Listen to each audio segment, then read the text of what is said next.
really needed to concentrate on getting my business SEPM media off the ground.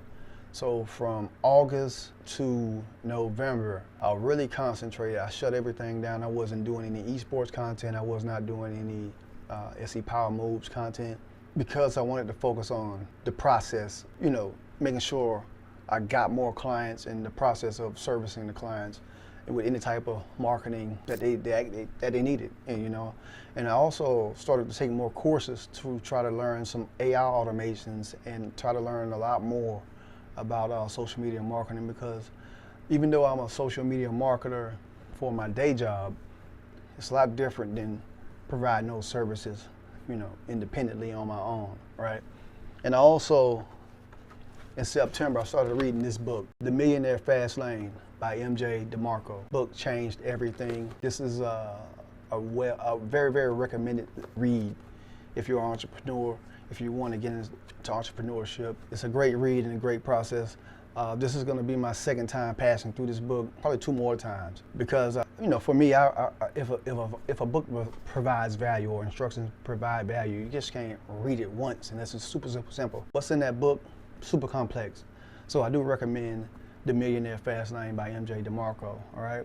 So I started reading that book. It started to lay out some jewels, and by the time November rolled around, I had already acquired 3 social media marketing clients. I've worked with several other clients that needed web development also. So shout out to that.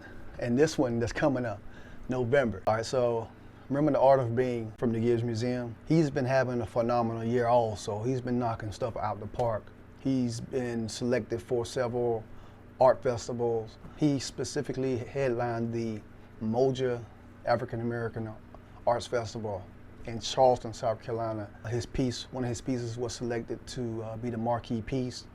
Behind me is a marquee piece from 2018, the Blue Barrel Ballerina, maybe 2019. Same festival, Moja City Arts Festival.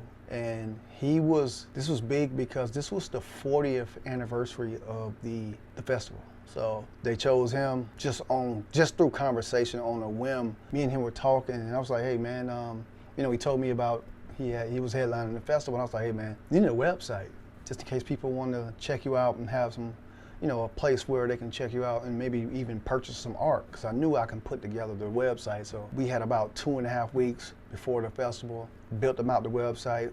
I uploaded all of his artwork, all of the pieces. I think we started out with 64 pieces.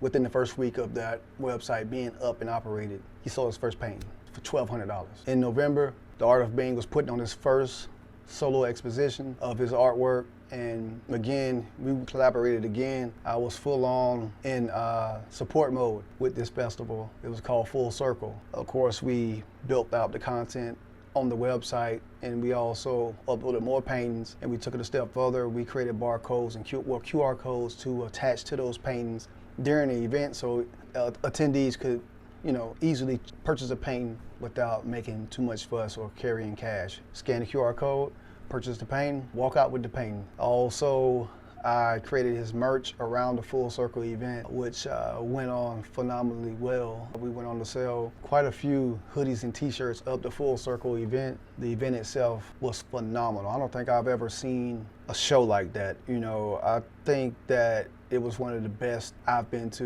and I've been to probably about 5 art shows during 2024, but that was phenomenal. Everyone had a great time. It was just such a magical experience, and I was glad to be there to volunteer my services to help. I would do it all over again. Can't wait to participate next year. Thanks for watching, and if you enjoyed the show, don't forget to like, comment, subscribe, and most importantly, share.